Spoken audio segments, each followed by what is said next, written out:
Hello, it's Nikki. How you doing? I hope you're having a good week.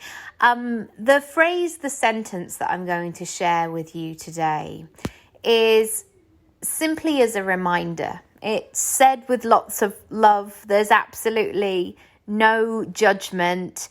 There's no scrutiny. There's no harshness. So even though the phrase itself may feel like, you might not be ready for it, basically. Please know that it's coming from a good place. And it's a question that I've asked myself already. And I have been struck with it as well. You might be thinking, come on, Nikki, get on with the question. The question is, what did you think you would have done already by this point in the year? What would you have thought that you would have done already by this point in the year?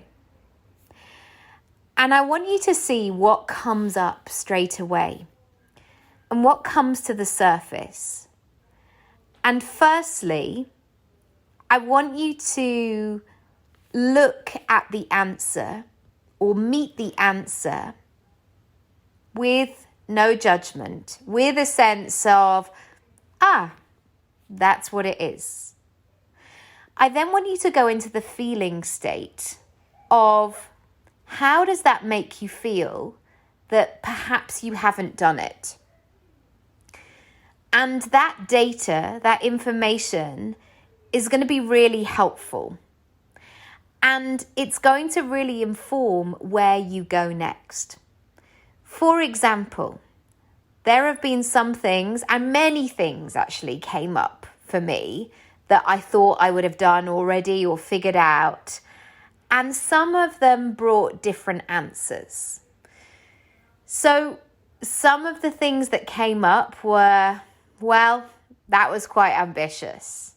Or that's going to take a bit more time. Or, I'll be really honest, like some of the answers were sort of greeted with my inner child, if you go into psychology, of like, I've been busy, no. Like I had a bit of sass when I answered a couple of the questions. And some of the answers that came up were, why haven't I done that thing? And the answer might well be, I didn't really want to. Or I thought I should. Or I thought I ought to. Or that's what people do. Or maybe that's the next step. Or I'm going to have to do that to get where I need to get to. So by asking the question and being brave enough, I guess, and open enough to ask myself that quite confronting question, once I've been able to answer it, I've been able to reveal much more information. And by doing that, some of the questions that came up of saying like, I don't know, I don't think I really want to do it, or my heart wasn't in it, brilliant. It's the information that I need to be able to let that thing go.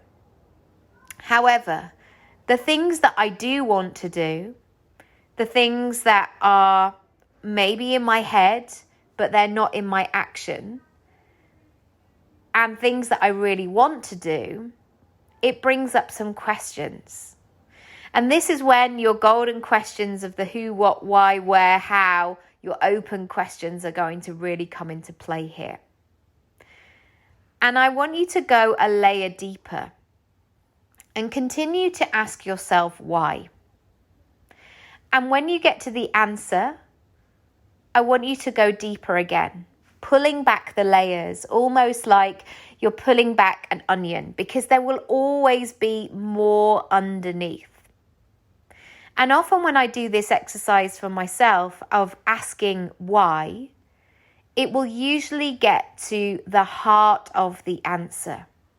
And sometimes, actually, most of the time, 9 times out of 10, I will get to the heart of the answer, which will be an emotional response, which might be, I'm scared, I'm frustrated, I'm uncertain, I'm unsure, I'm terrified, I feel insecure, I'm nervous, whatever that might be for you.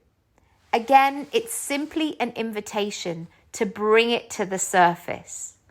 You know, if you ever go in the water and you lose a hair bubble or you lose your goggles or something like that, and you might suddenly go, oh, you might touch the top of your head and go, oh, my hair bubble's turned, oh, my goggles have fallen off. And you might just take a little swoop around and then you might see them at arm's distance, and all you do is you simply bring them up and go, there they are, great. And then you do something with them.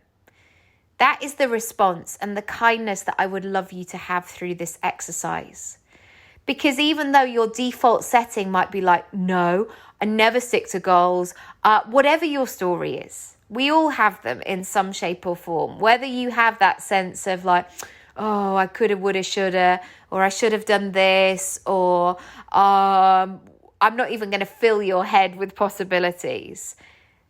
Really listen to them and see if you can just let them go and get to the heart of the point of the answer that is going to serve you and is going to support you going forward. If you've got an idea, a project, something that won't leave you alone, that's in your thoughts and has piqued your interest, and you're like, yeah, I do want to do it. I really want to do it. And I feel like this is my time, but I'm not quite sure on the steps. Give me a call. And I'm not going to give out my phone number on this podcast, but send me an email, hello@nickiraby.com. NICKYRABY is how you spell Nikki Raby. I would love to help you and support you through that. And as I've mentioned before, I always talk about making it real and making it happen. So really getting into the heart, the nitty-gritty of what the reality of that is for you, and then making some moves to make it happen, to be something that you actually do this year, not just think about. And this doesn't have to be the finished, completed situation. This is about getting things in motion. So I would love to hear from you. And if you'd like to find out more about my one-on-one sessions, do go to nickiraby.com/sessions. I'll see you there. Any questions, as always, do email hello@nickiraby.com. Lots of love.